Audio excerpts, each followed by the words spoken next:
The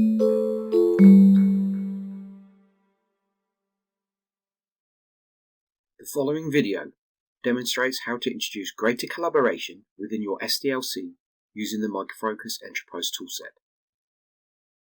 During the daily stand-up, an analyst developer has been allocated this user story. Back at his desk, the developer has access to details of the associated task from within the Eclipse IDE in Enterprise Developer. First, the analysis task must be performed and is accordingly marked as in progress.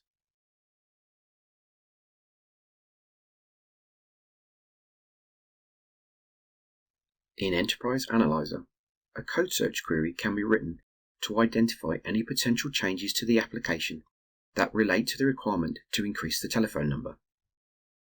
Executing this query produces a list of the potential points of interest. These points of interest can be examined further in the Analyst client. Drilling down into each point of interest shows the analyst each corresponding line of code in the source. The list of the point of interest can be exported and made available to later tasks, increasing the collaboration between the functions of the SDLC.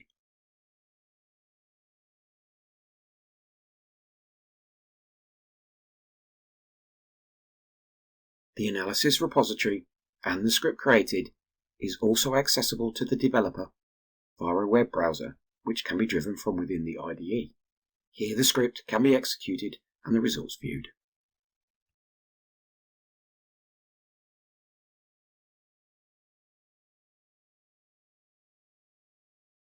Now the analysis work is complete, the user story task can be marked as complete, and we can move on to the coding and unit testing.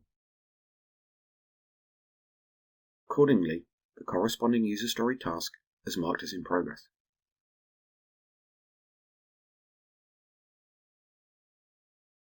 The coding and unit testing is performed using Enterprise Developer for Z Enterprise. This is an Eclipse-based development environment that can be modeled to reflect the bank's SDLC workflow requirements. In this case, the developer will need access to the ChangeMan CMF environment on the mainframe, a local Windows-based development project, and a general interface to the mainframe to execute basic related tasks.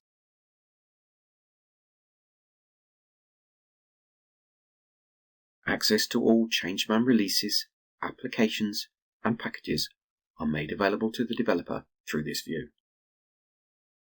Before starting work on coding and unit testing, the developer creates a development container in which to work.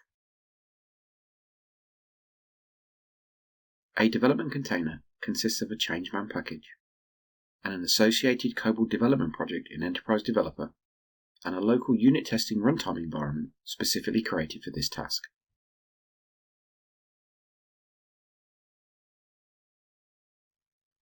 A set of customizable panels are used to enter the details required to create the ChangeMan package and associate it with a release.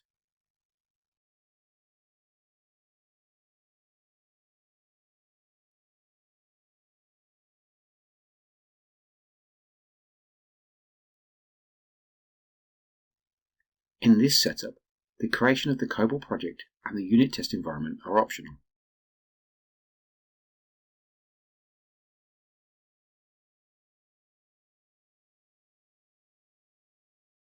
All the parts of the container have now been created. Here is the package that we have created. And here is the associated COBOL project for Enterprise Developer. And finally, the unit test runtime environment.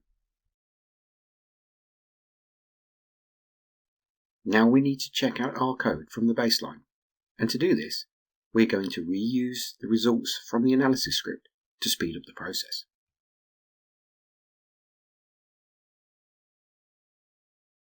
The points of interest list is used to determine which components need to be worked on.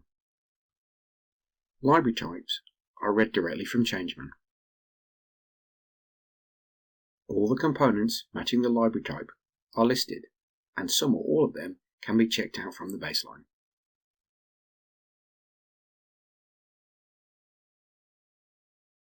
chosen components are now in our package.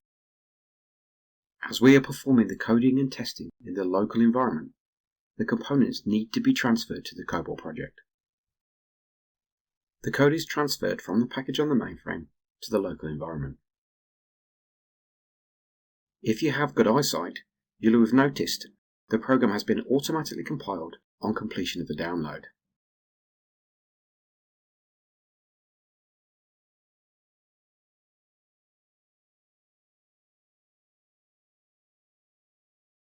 Here you can see the downloaded program in the COBOL project ready for editing. Certain metadata from ChangeMan is visible within the IDE. This concludes our demonstration on how to introduce collaboration to your SDLC.